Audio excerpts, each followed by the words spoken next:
11월 3일 화요일 새벽입니다.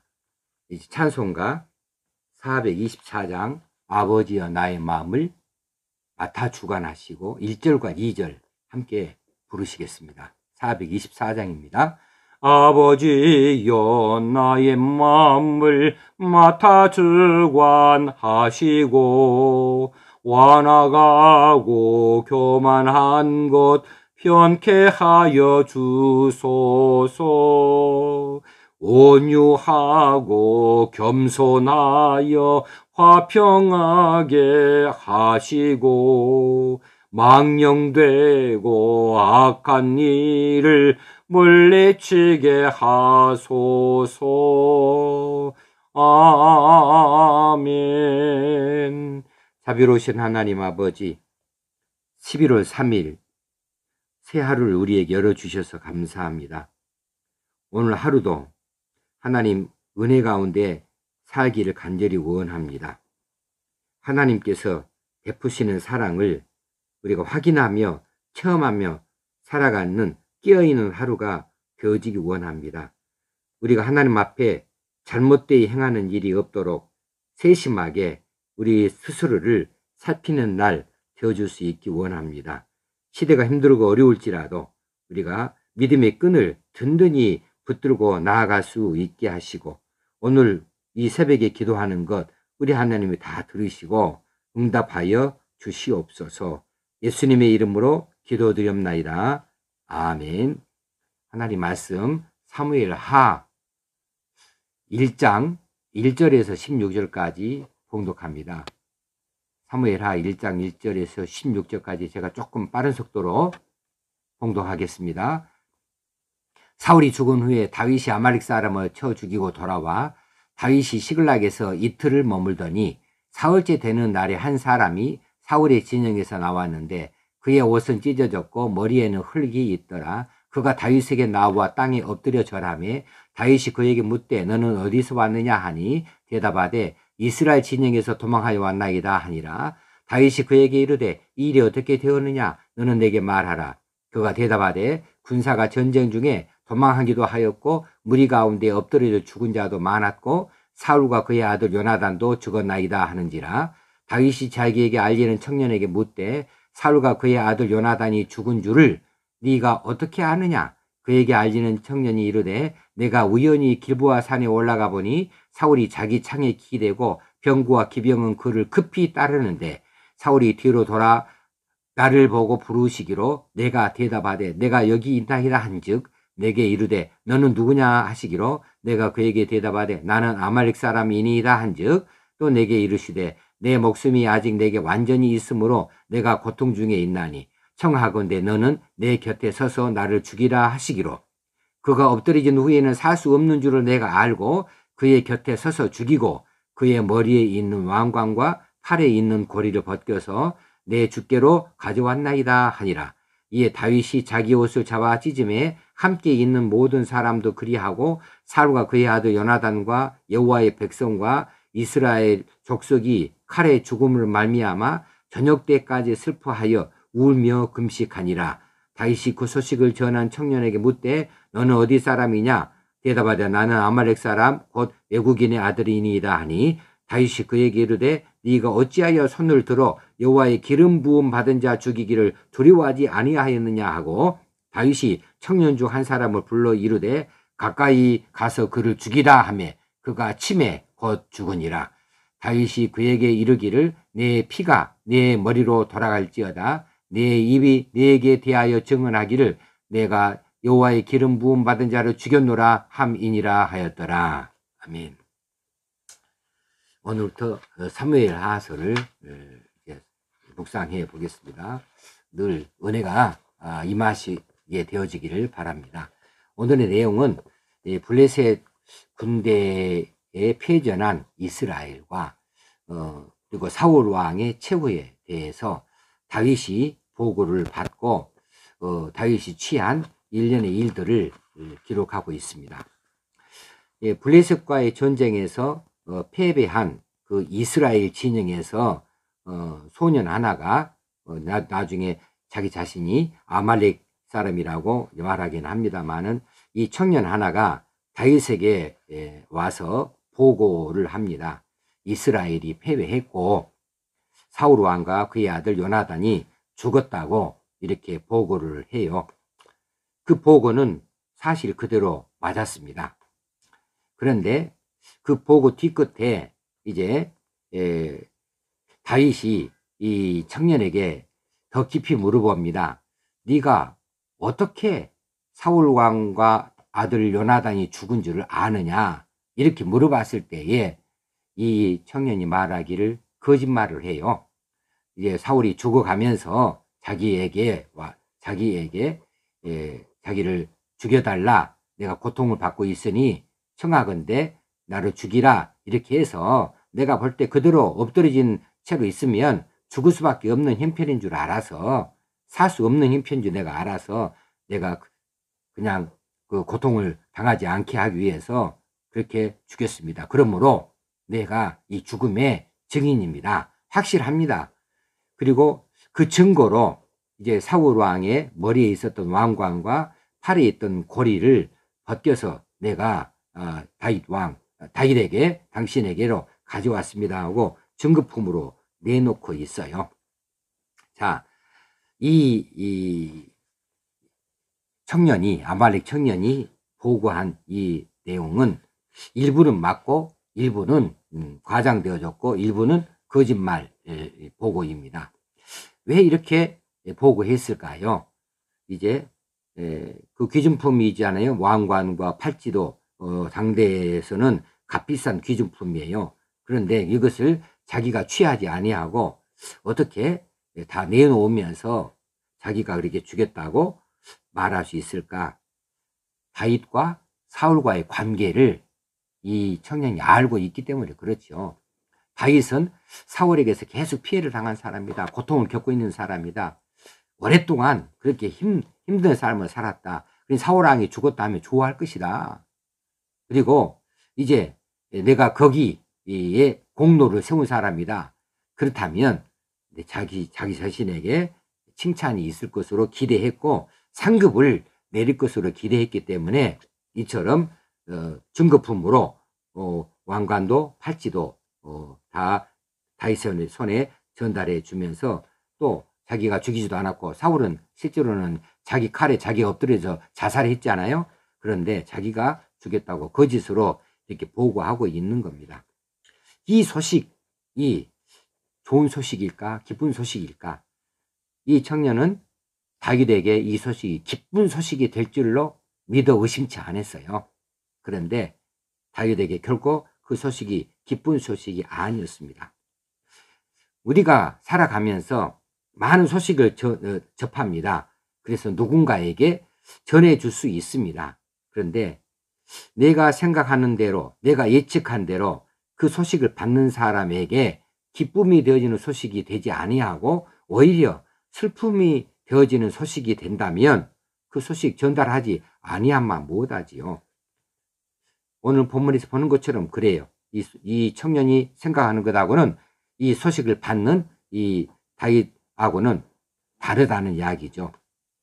그렇게 되어졌을 때에 이 소식을 전하는 사람이 소식을 받는 사람하고 관계가 틀어질 수도 있지요. 그래서 우리가 소식을 전할 때에는 신중해야 됩니다. 그 결과를 깊이 들여다보고 전달할 수 있어야 되겠습니다.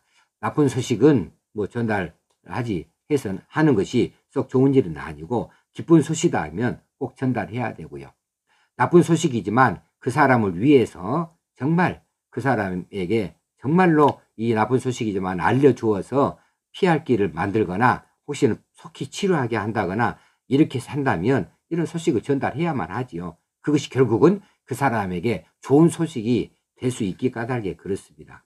그러나 그렇지 아니하는 경우도 또 없지 않아 있어요. 오해를 살 만한 소식들, 또 이렇게 비판을 받을 이럴 일들, 그래서 공연히 거기에 구설수에 말려들 수도 있게 되어지는 경우가 적지 않이 있는 것이 사실입니다.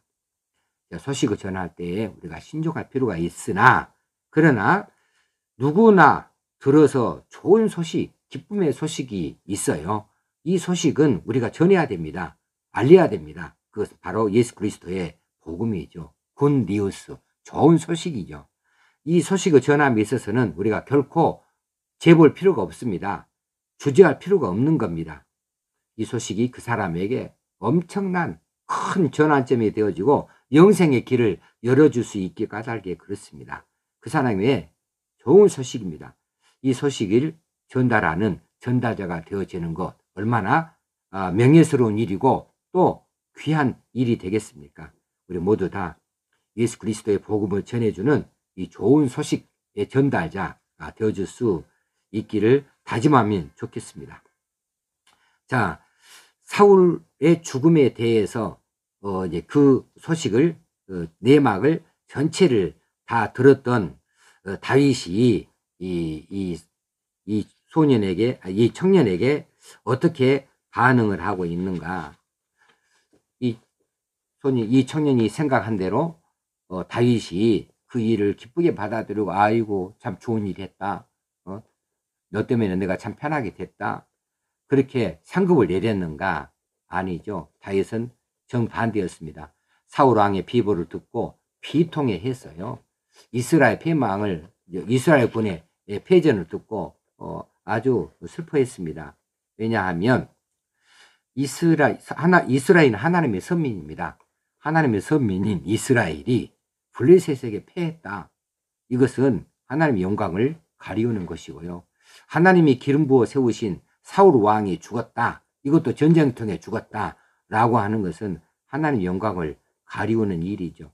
또 마지막으로 요나단의 죽음은 다윗에게 정말 크나큰 슬픔이 아닐 수가 없습니다. 왜냐하면 요나단과 다윗과의 관계는 우리가 잘 아는 것처럼 형제 이상의 정말 좋은 사이 아닙니까?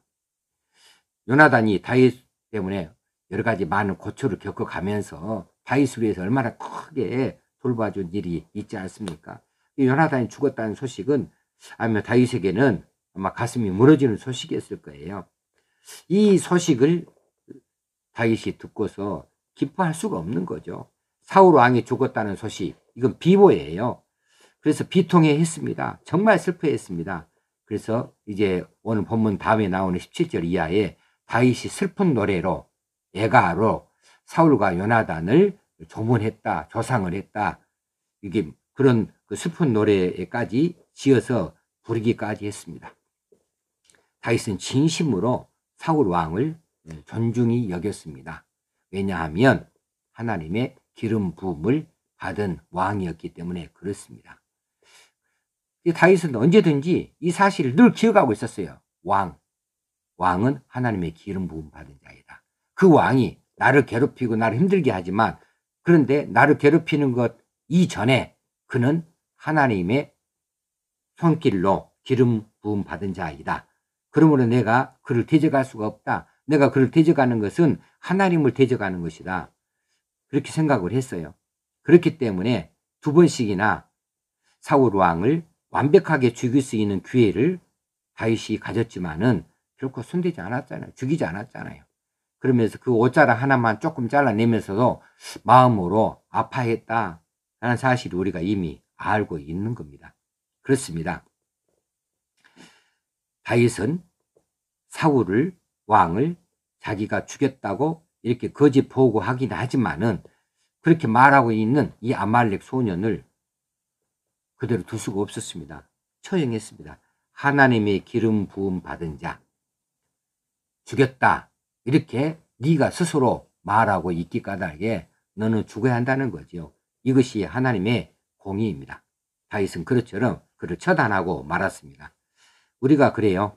우리도 하나님의 주권을 존중한다면 하나님이 세우신 사람을 함부로 할 수가 없는 겁니다.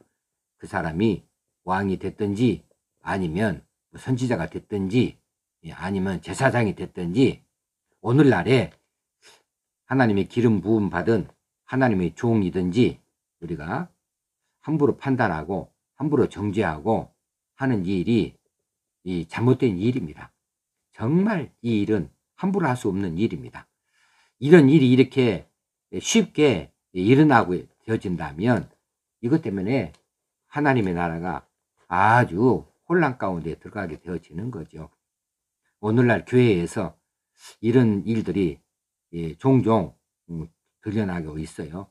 하나님이 기름 부어 세우신 자들을 판단한다, 정죄한다, 심지어는 몰아내는 일까지도 서슴지 않는다 하는 소식을 들을 때 정말 안타깝습니다. 이건 잘못된 일입니다. 혹 이 어려운 지경에 빠져 있다 할지라도 하나님께서 기름 부어 세우신 자는 하나님이 판단하시고 하나님이 처단하시고 하나님께서 정죄하실 때까지 기다릴 수 있어야 되는 건데, 하나님이 세우신 자를 사람이 끌어내리고 사람이 몰아내고 그렇게 할 수 있는 이런 잘못된 생각들, 잘못된 그런 행실들을 이제 우리가 조심해야 하겠습니다. 이런 일들이 더 이상 진행돼서는 안 해야 되겠다 싶습니다. 우리 이런 일들을 기억하면서 우리가 정말 원수까지도 사랑해야 된다 하는 이 말씀 앞에 더 겸손할 수 있어야 되겠습니다.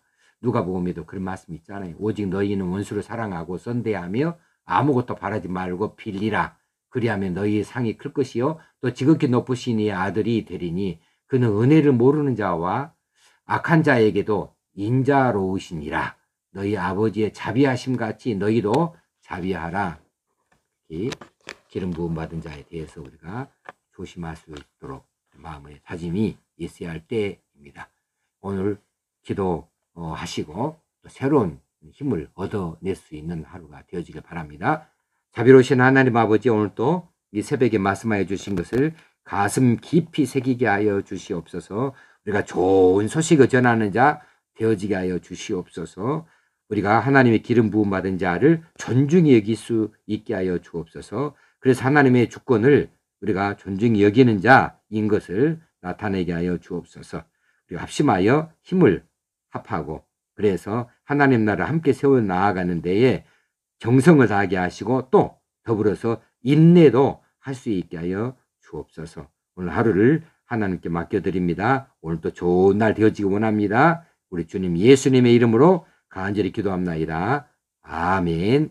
하늘에 계신 우리 아버지여, 이름이 거룩히 여김을 받으시오며 나라 임하옵시며 뜻이 하늘에서 이룬 것 같이 땅에서도 이루어지이다. 오늘날 우리에게 일용할 양식을 주옵시고 우리가 우리에게 죄 지은 자를 사하여 준 것 같이 우리의 죄를 사하여 주옵시고 우리를 시험에 들지 말게 하옵시고 다만 악에서 구하옵소서.